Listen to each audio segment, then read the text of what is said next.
Boa tarde a todos. Iniciamos mais uma sessão na nossa rede RUT. Essa semana ou esse mês temos a estreia de um novo serviço, que é o Hospital Erasto Gartner do Paraná. Pessoal que está estreando, o módulo funciona com 2 apresentações e as perguntas são realizadas ao final das 2 apresentações. Hoje nós teremos o Hospital Universitário Regional de Maringá e teremos o Hospital Cristo Redentor aqui de Porto Alegre. Então, a pedidos, vamos iniciar com a apresentação do Hospital Universitário Regional de Maringá. Por favor, Maringá, vocês têm a palavra. Boa tarde, a imagem já apareceu para vocês? Sim. Pode deixar aqui? Eu sou Marcelo Piacentini. Sou residente do 3º ano do Serviço de Cirurgia e Traumatologia Bucomaxilofacial da Universidade Estadual de Maringá. E nós trouxemos um tema chamado osteotomia Lefort 3 oblíqua modificada associada à osteotomia Lefort 1, uma alternativa no tratamento de pacientes com hipoplasia de terço médio de face. Essa técnica ela foi relatada pela primeira vez na literatura em 1950 por Gillis. Só em 1967 é que Tessier refinou a técnica e a tornou clinicamente mais aplicável.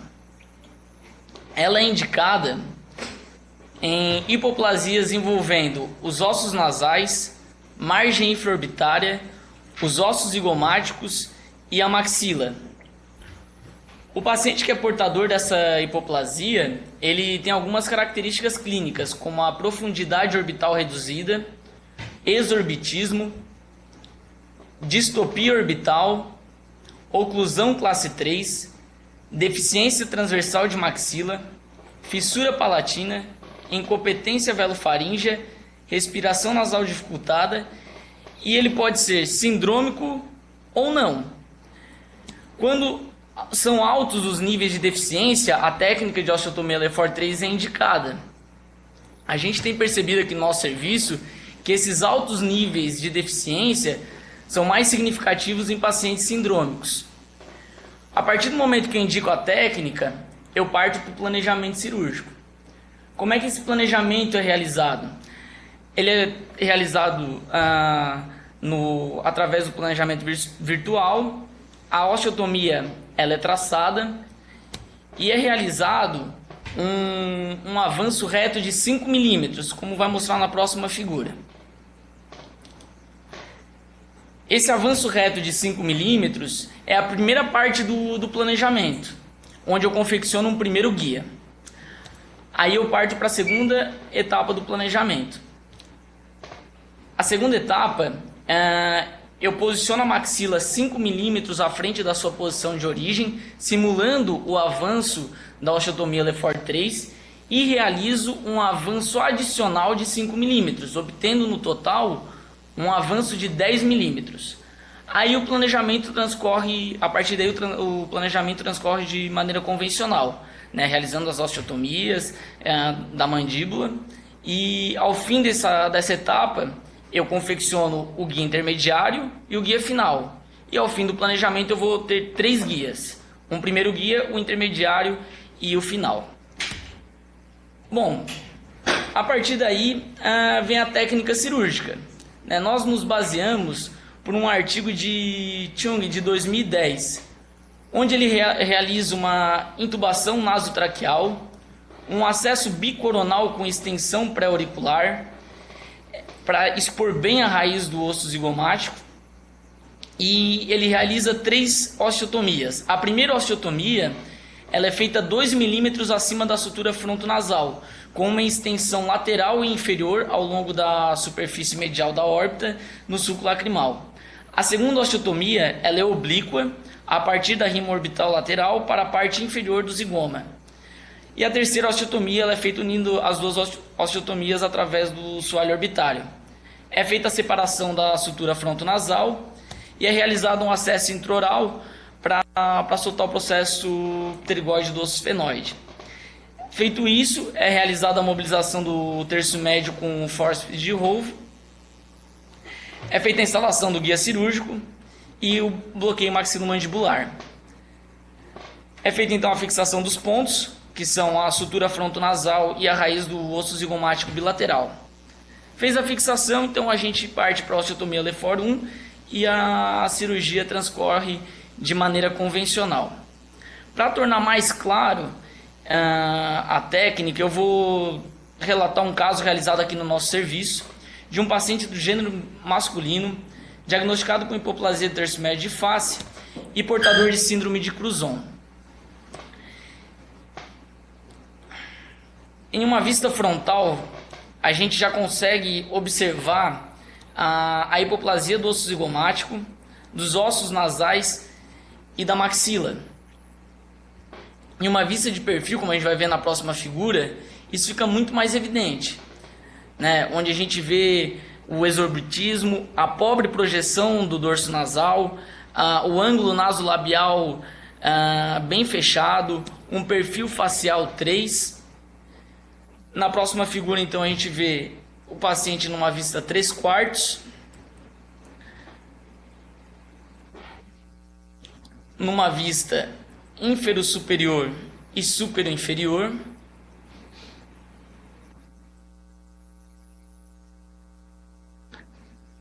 paciente em sorriso forçado,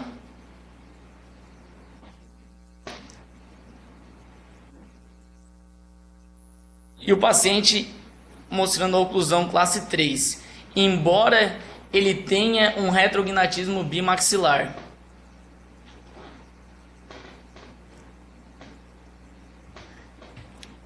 A partir do momento que nós indicamos a cirurgia para esse paciente, a gente partiu então para o planejamento cirúrgico.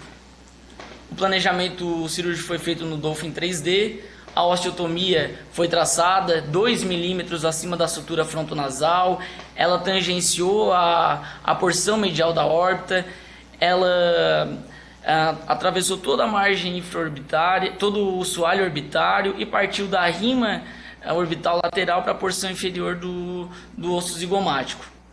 Foi realizado um avanço reto de 5 milímetros e confeccionado o primeiro guia.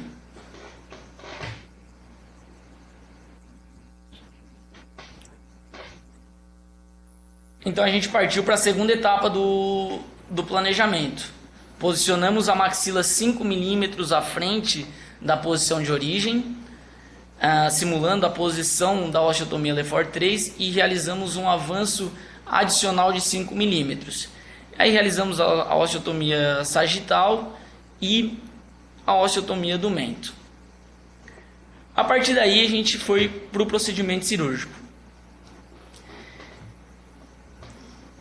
Diferente do artigo base, onde eles usavam uma intubação nasotraqueal, nós utilizamos e optamos, pela intubação submento-orotraqueal, pois a mobilização terço-médio ela é muito difícil no transcirúrgico, muito difícil mesmo. Então, com a intubação submento, a gente obtém uma maior facilidade para mobilizar o terço-médio.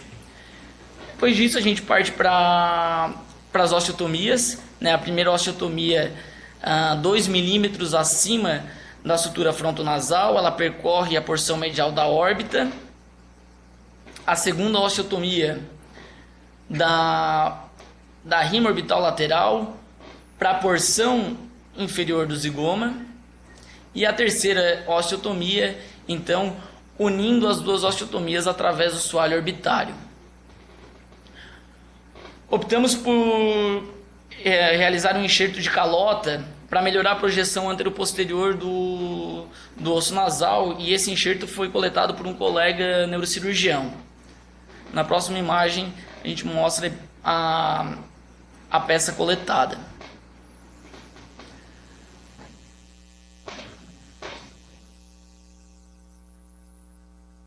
Foram feitas as fixações na sutura frontonasal juntamente com o enxerto aposicional de calota craniana e nas raízes dos ossos zigomáticos bilaterais.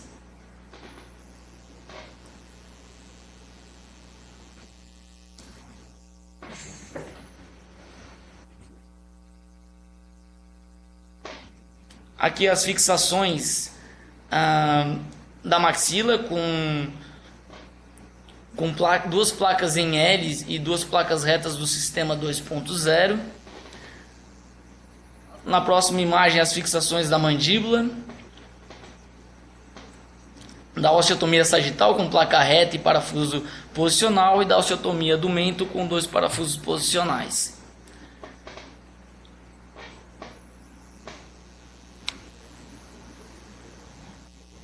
Uma imagem da tomografia computadorizada em pós-operatório imediato.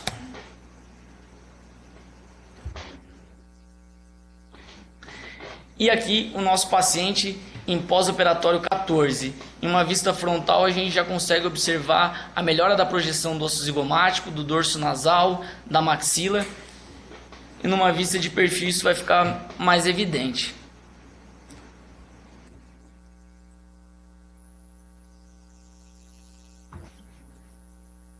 O acesso coronal já com um bom aspecto cicatricial, uma melhora do ângulo nasolabial, aqui numa imagem 3/4,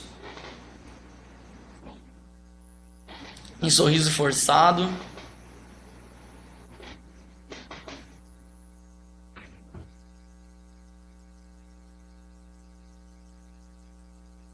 A oclusão classe 1 no pós-operatório de 14 dias, nós optamos por elástico pesado por 4 semanas, pois a gente teve um grande tracionamento muscular no pós-operatório. E aqui a imagem comparativa entre o pré-operatório e o pós-operatório de 14 dias.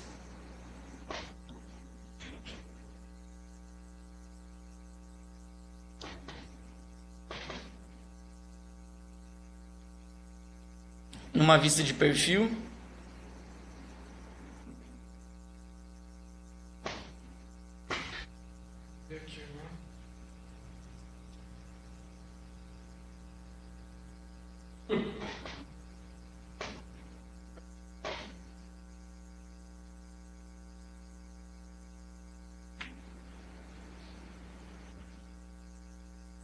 Em 3/4.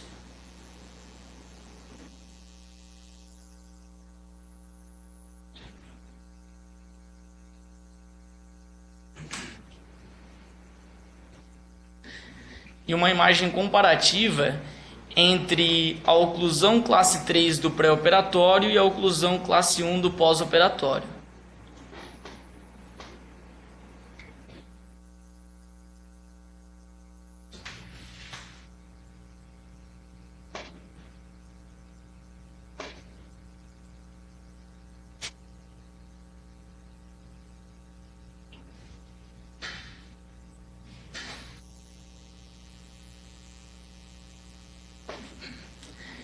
A imagem da tomografia computadorizada de 1 mês de pós-operatório, mostrando estabilidade dos segmentos ósseos.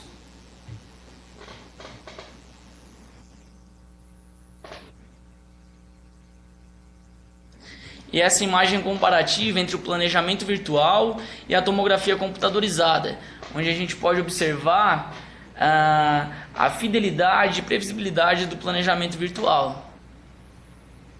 Mas do Cristo varia muito.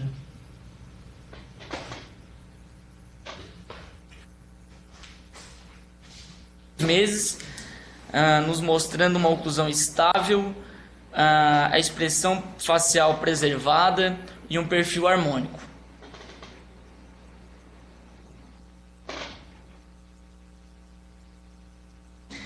E essa imagem comparativa entre o pós-operatório 3 meses e o pré-operatório, onde a gente pode concluir que é uma cirurgia que demanda um planejamento minucioso, um tempo cirúrgico estendido. No entanto, se bem indicado, nós podemos alcançar bons resultados. As nossas referências bibliográficas.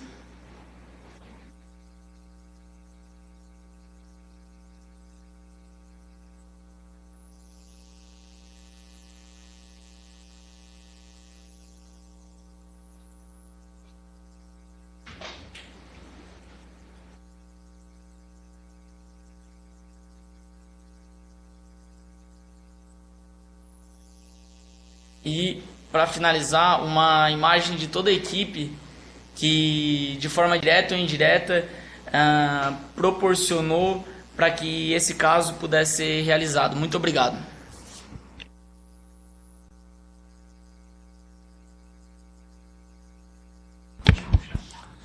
Obrigado a você pela apresentação, Marcelo. Seguindo a nossa dinâmica, com certeza haverá muitos questionamentos. Vamos deixar isso para a parte final, um belíssimo caso. E vamos convidar então agora o Hospital Cristo Redentor, a doutora Renata, para fazer a apresentação. Por favor, a palavra é de vocês.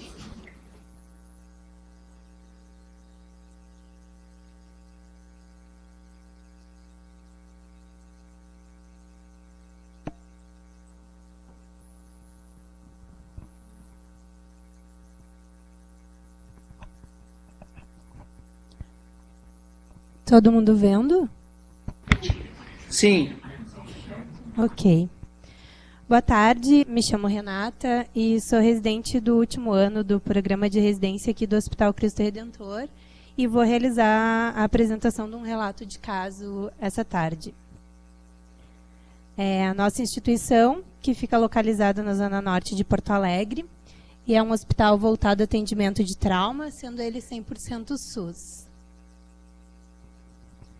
Nosso corpo docente, ele é formado por 8 profissionais, 2 dos quais o Dr. Clayton Heitz e o Dr. Michel Garente foram responsáveis, então, pela resolução desse caso. Bem, o nosso relato de caso clínico é de uma paciente do sexo feminino, de 49 anos, que chegou ao serviço via ambulatório, com histórico de aumento de volume em face e em região pré-auricular há mais de 2 anos. O qual a impedia de abrir a boca para se alimentar. Ao ser questionada quanto ao aparecimento da lesão, ela relata não ter sofrido nenhum tipo de trauma e que desde criança havia um nódulo pequeno naquela região, mas que não lhe causava nenhum outro incômodo.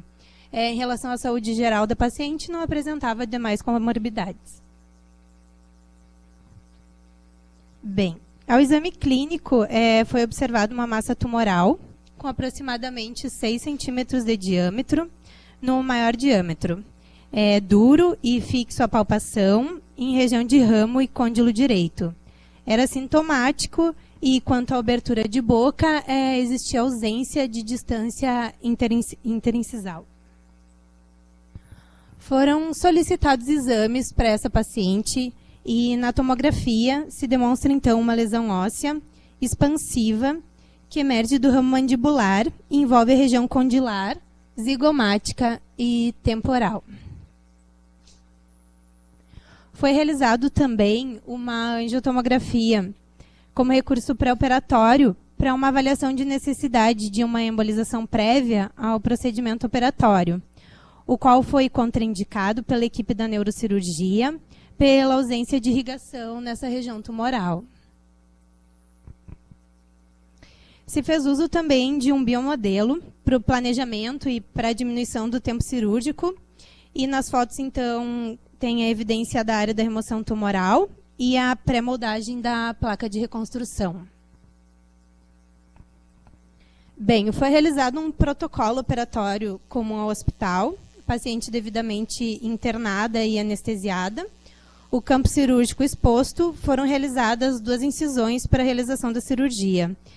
Uma endaural, com extensão temporal, e uma submandibular, lado direito, seguidos de dissecação, então, e divulsão dos planos teciduais para a exposição da lesão.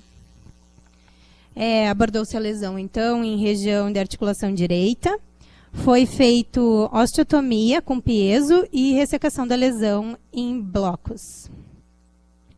Bem, devido à ausência das estruturas comuns à região, foi feita uma concavidade para adaptação de uma prótese condilar, a qual foi confeccionada com cimento cirúrgico e anexada a uma das extremidades da placa de reconstrução. E para articular essa prótese, então, foi feito um retalho de músculo temporal, o qual foi feita uma rotação e colocado esse retalho, então, na região de articulação. Foi adaptada a prótese feita, então, e fixada na mandíbula. Foi colocado um dreno do tipo Portovac e feito as suturas de forma adequada na paciente para finalização do procedimento cirúrgico. Ao lado, então, uma tomografia de controle para comprovação do resultado da cirurgia. Bem, o material foi removido, né, e encaminhado ao anátomo patológico, o qual resultou em osteoma. Em relação ao osteoma, ele é um tumor benigno, né, de crescimento lento e pode ser composto de osso esponjoso ou compacto. A etiologia dele é desconhecida e a causa pode ser, então, multifatorial. Bem, ele geralmente é detectado em ossos gnáticos de adultos jovens. Geralmente são lesões solitárias e sintomáticas, e é raro nos demais ossos do corpo. Os osteomas que envolvem o côndilo mandibular, eles acabam causando desvio lento da oclusão, por causarem aumento de volume e, consequentemente, então, a limitação de abertura de boca. O tratamento para esse tipo de lesão é ressecção cirúrgica, e o prognóstico dele é bom, e a recidiva é rara.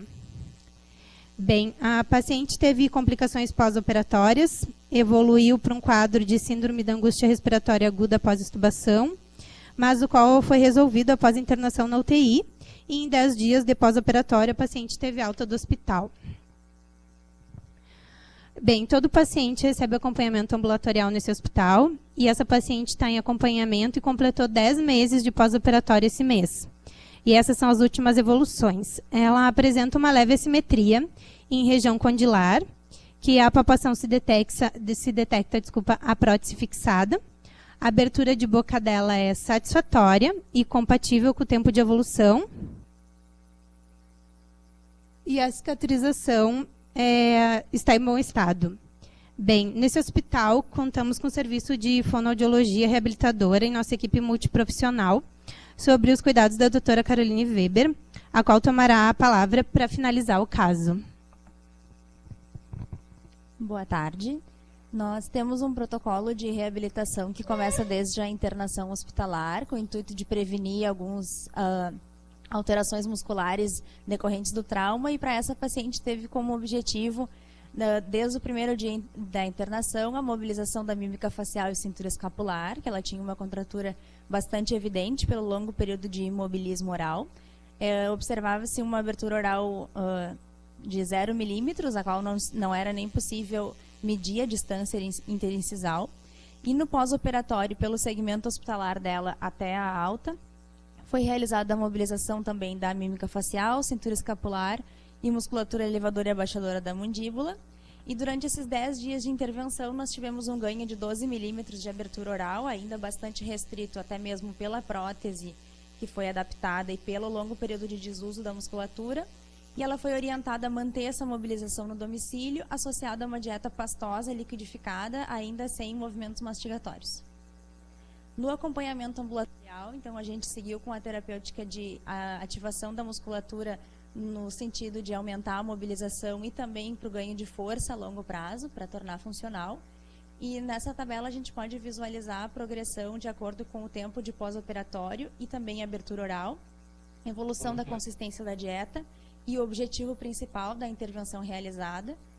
Ao término do acompanhamento do ambulatório, ela teve uma abertura oral máxima de 26 milímetros, que a gente considerou para este caso especificamente satisfatória e funcional, que era o principal queixa dela, era a dificuldade alimentar. Então, nós não mantivemos ela em tratamento para ganho de abertura, chegamos com o objetivo de manter a funcionalidade, por ser uma prótese adaptada, por não ser uma prótese verdadeira, dentro das condições que a gente tinha no serviço. Foi considerado satisfatório no momento. Obrigada. Nossas referências, muito obrigada. Muito obrigado, Renato, e ao Hospital Cristo Redentor. Uma excelente apresentação, muito bem embasada. Com certeza teremos muitos questionamentos. Vamos começar hoje, então, pelo topo da nossa lista aqui de conexões, abrindo a palavra para o Hospital Universitário de Londrina. Por favor, perguntas endereçadas à primeira ou à segunda apresentação. Sim.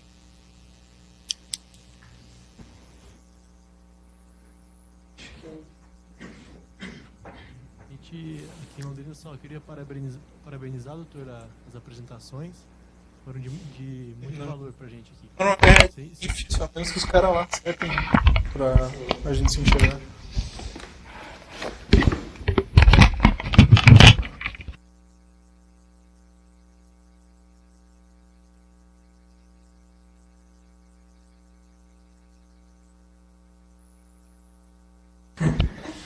Ele agradeceu. Não conseguimos entender Londrina, o som estava muito baixo e houve o microfone aberto. Poderia repetir, por favor? Posso sim. Não, a gente está sem questionamentos, doutor. Estamos só agradecendo as apresentações dos colegas aí. Foi de bom, de muito valor para a gente aqui. Muito obrigado. Obrigado a vocês. Hospital Júlio Miller, da Universidade do Mato Grosso.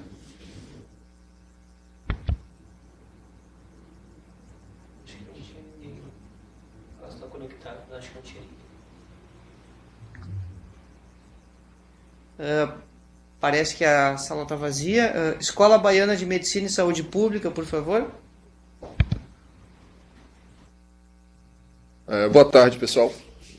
Primeiro, quero parabenizar ao grupo de Maringá e do Hospital Cristo Redentor pelas excelentes apresentações, né, pela resolutividade dos casos, né, casos muito bons. Eu tenho uma pergunta para o grupo lá de Maringá. Qual o receio de vocês quanto a complicações, né, no planejamento desse caso, na execução deste caso? E o que é que a literatura coloca de principais complicações nesse tipo de cirurgia?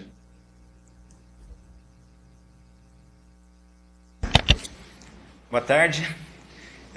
A literatura ela não é tão rica ainda nesse tipo de osteotomia modificada. E os artigos eles falam um pouco mais da técnica e não centram muito em complicações. Então, quando a gente opta por fazer esse tipo de cirurgia, a gente fica tentando imaginar quais as possíveis complicações, né? E começamos, obviamente, pelo local da osteotomia superior, onde a gente tem que fazer a disjunção do septo nasal bem alto. É um cuidado que a gente tem que ter para não invadir a base do crânio na hora de passar um cinzel, se for o caso, né? E as consequências de fazer a osteotomia lateralmente ao saco lacrimal. Eu acho que essa região nasal é a que mais nos preocupava. E uma segunda etapa, que é bastante difícil na técnica, que é a mobilização de todo esse terço médio, que tem que ser feito com fórceps de Hove, né? E é muito diferente de quando a gente faz uma down fracture só de uma maxila. A força que a gente tem que aplicar é bem desproporcional a uma osteotomia Lefort 1. Então, como são casos, assim, a gente tem poucos casos, até hoje fizemos 2 casos somente, a gente ainda está numa curva de aprendizado. E as complicações a gente vai descobrindo com cada caso, né? Então tem a parestesia da região orbitária que aumenta, a gente fica com preocupações de fístulas licóricas, eventualmente, numa fratura indesejada de um septo nasal. São essas. Por sorte, a gente não teve nenhuma importante dessa forma, mas eram as que nos preocupavam principalmente. Ok. Obrigado, professor Lioge.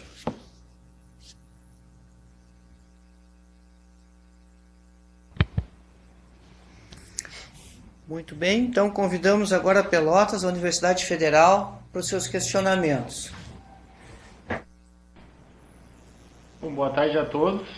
Não temos mais questionamentos às duas equipes, apenas parabenizá-los em nome do professor Otacílio, que não pôde estar hoje, está em uma reunião aqui no hospital. Apenas parabenizar os 2 bonitos casos apresentados. Obrigado. Hospital Universitário Onofre Lopes, da Universidade Federal do Rio Grande do Norte, por favor. Boa tarde a todos. Gostaria de parabenizar os 2 casos muito interessantes e mandar um abraço para o professor Lioge. Não temos nenhum questionamento hoje.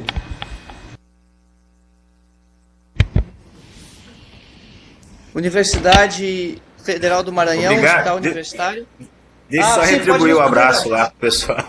Não, só retribuir o abraço pro pessoal do Rio Grande do Norte, lá de Natal. Tá certo. Bom, então, o Hospital Universitário da Universidade Federal do Maranhão, por favor. Boa tarde. Eu tenho uma dúvida e gostaria de perguntar para o pessoal do Cristo Redentor em relação a alguma estratégia, ou qual a estratégia de reconstrução futura para esse paciente, e se não foi assim propositado ou pensado em um tipo de reconstrução óssea no mesmo momento da cirurgia para esse caso.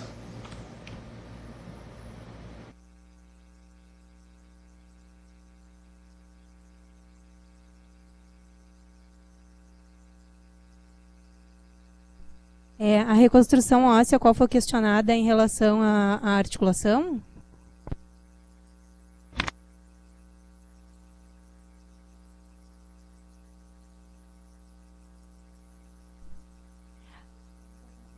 Eu não estou ouvindo. Tá. A pergunta foi essa.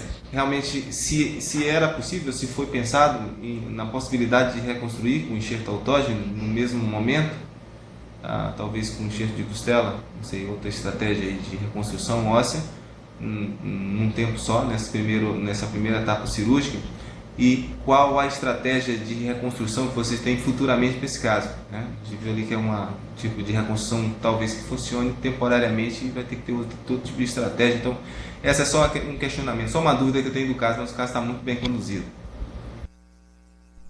Ok, agora entendi o questionamento. Em relação a usar osso autógeno, não foi pensado anteriormente, não era a possibilidade dessa paciente. Em relação ao futuro, nós estamos em acompanhamento com essa paciente. Se necessitar de uma prótese condilar futuramente, de se averiguar. Mas por conta de não ter os recursos devidos, né, a prótese que a gente colocou pelo SUS é o que a gente tinha de recursos no hospital para devolver, então, a abertura bucal dessa paciente. Espero ter respondido o seu questionamento. Ok, obrigado.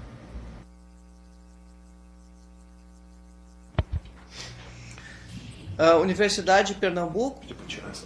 Doutora Ana Cláudia Grupo, por favor. Parabenizar pelos dois casos, muito bonitos.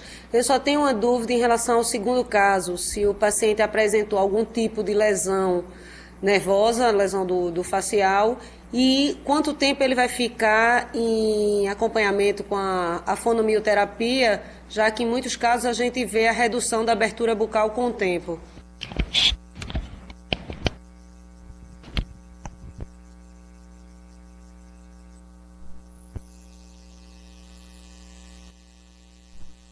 Não, em relação a ter algum tipo de parestesia ou paralisia, né? Ela não teve nenhuma complicação no pós-operatório em relação a isso. Olá, em relação à reabilitação fonoaudiológica, o tempo de tratamento dela foram de 6 consultas. Inicialmente foram realizadas 3 consultas sequenciais, uma vez por semana, depois espaçadas a 15 dias e em 1 mês. Nessa última reavaliação que foi feita pela equipe da Buco, após 10 meses de tratamento, de cirurgia, ela não teve piora da abertura bucal, se manteve em 26 milímetros. Em relação ao acompanhamento, a paciente ainda está em acompanhamento, ela tem um retorno em setembro. Devido à extensão da lesão, ela vai ficar em acompanhamento até a gente achar seguro essa paciente ser liberada até alta ambulatorial.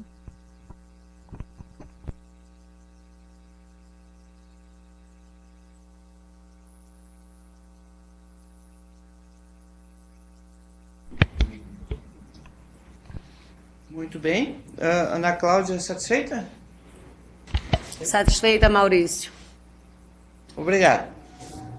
A PUC do Rio Grande do Sul, aqui de Porto Alegre, por favor, suas considerações.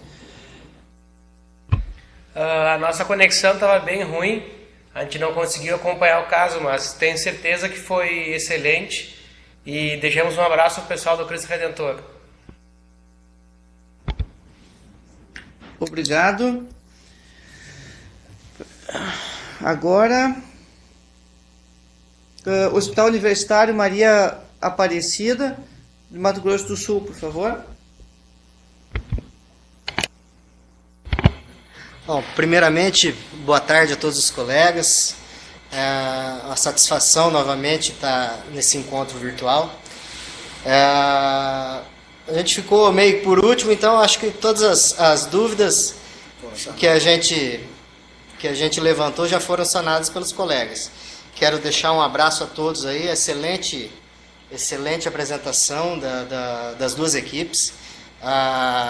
E assim, única, não seria nem contribuição, mas nós tivemos um caso semelhante aqui no hospital do Cristo Redentor, onde a gente utilizou mais ou menos uma prótese trabalhada nesse sentido que foi utilizado do caso. Só que o paciente era psiquiátrico e acabamos que tivemos que remover essa prótese. Então, estamos aguardando agora a prótese condilar. A paciente entrou no serviço, na justiça para conseguir acesso a essa prótese e tal, e já está caminhando para isso. Vocês tiveram, então, a pergunta que fica é, vocês tiveram algum problema nesse sentido, em relação ao quadro álgico do paciente no pós-operatório? Obrigado. Paciente, ao contrário, muito colaborativa, e em relação a isso, não. Tá, claro, faz só 10 meses de pós-operatório, mas está procedendo muito bem tudo que foi feito. Essa paciente, nesse período até agora, em termos funcionais, ela mantém, não tem restrição alimentar nenhuma, também não tem queixa tanto álgica quanto funcional. Até o momento, a reabilitação dela foi um sucesso.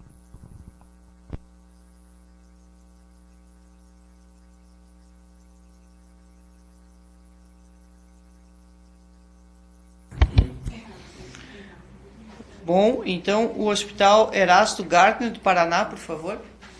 Estreante na rede. Boa tarde, obrigado pelo convite. Quero parabenizar as duas equipes, as duas instituições que apresentaram os trabalhos belíssimos.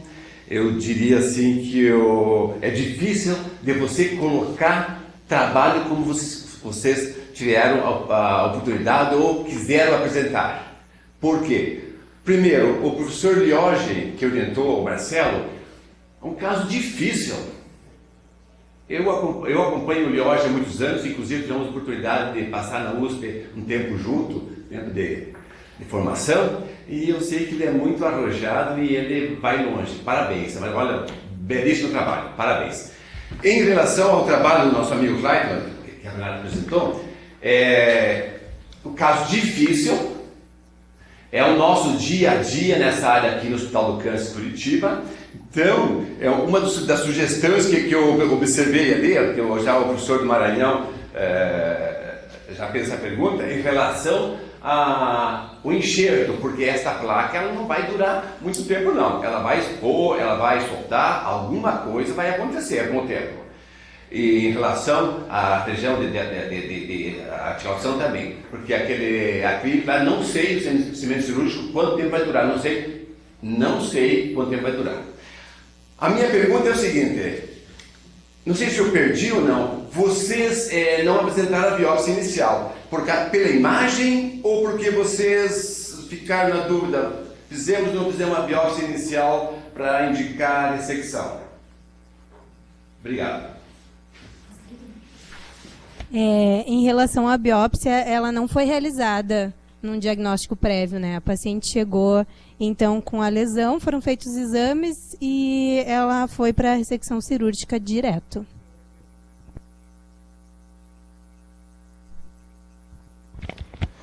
Ok, e quanto à reconstrução? É uma sugestão, porque senão vocês vão perder o caso se vocês não colocar um enxerto ósseo, uma pista ilíaca ou algo semelhante, vocês vai ter complicação para frente?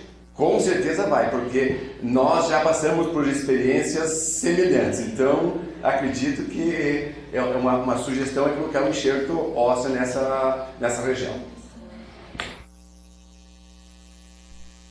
Claro, não, ainda agradeço a troca de experiência e a paciente vai ficar em acompanhamento. E então, se ela tiver uma outra resolução, acredito que o pessoal vai trazer para demonstrar aqui para todos. E vamos acompanhar. Se precisar, então, de repente, fazer um protótipo e pedir uma prótese condilar, na verdade, é isso que eu queria dizer, para essa paciente, né? Mas acredito que é isso, e a gente traz resultados futuros, então. Muito obrigado pela gentileza. E parabéns mais uma vez.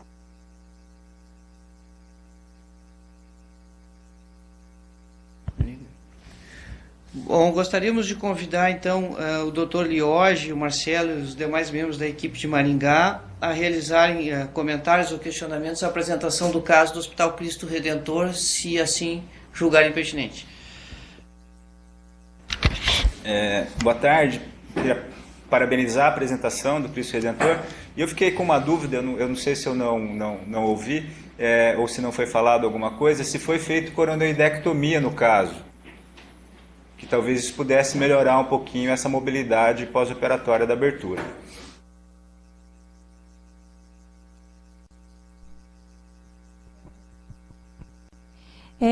Em relação à coronoidectomia, a paciente não tinha elementos isolados, né? Ela tinha uma massa tumoral, a qual foi removida totalmente daquela região, então não tinha o elemento separado, né? Então, estava tudo englobado, não tinha como diferenciar estruturas ali. Então, foi removido toda aquela massa óssea. Eu digo do lado contralateral, que você trata como se fosse uma anquilose de ATM, né? Você faz a ressecção da massa tumoral e avalia bilateralmente o coronoide. Essa é a minha dúvida, se do outro lado, eventualmente, podia ter uma hiperplasia de coronoide pela imobilidade de abertura. Em relação ao lado contralateral, não foi feito nenhum tipo de cirurgia, até pelo pós-operatório, para a gente acompanhar então o processo de abertura de boca. E se fosse restrito ainda, a gente ia entrar sim com cirurgia do lado oposto, mas a princípio não foi necessário.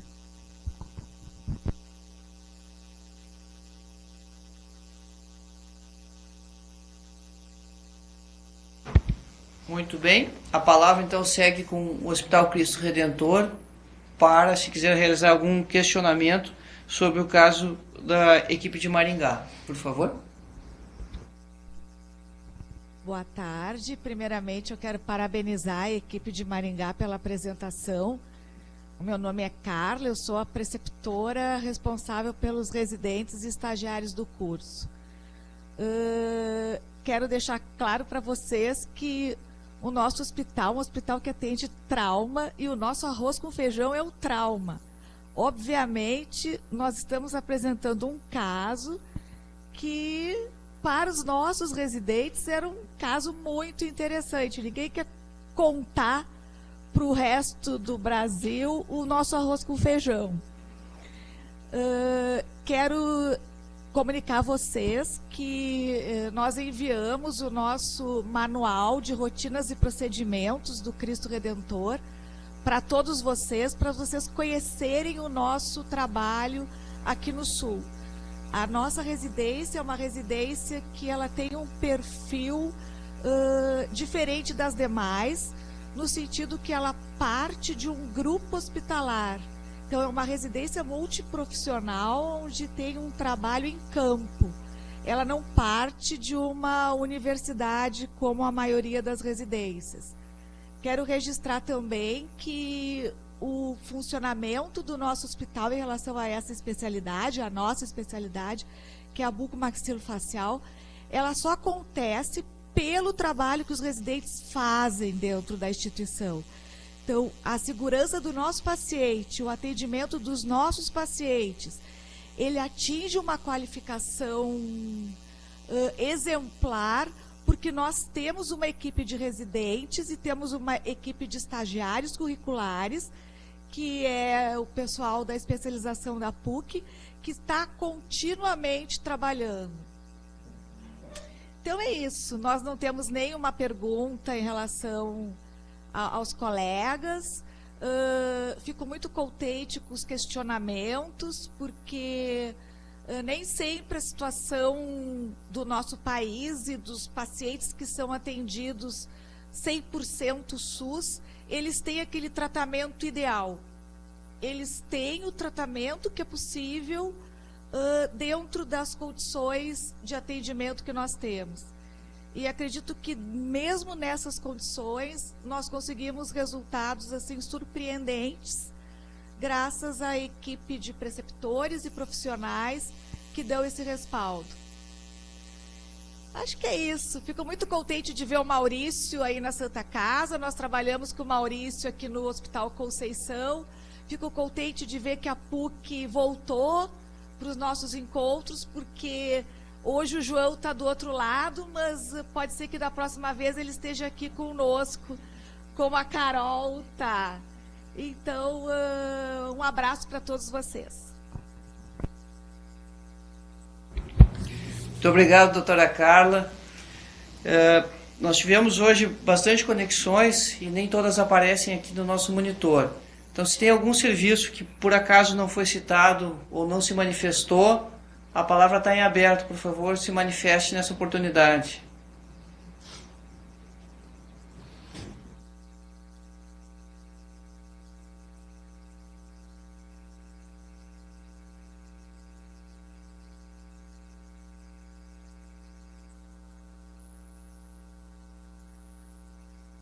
Não está mais conectando.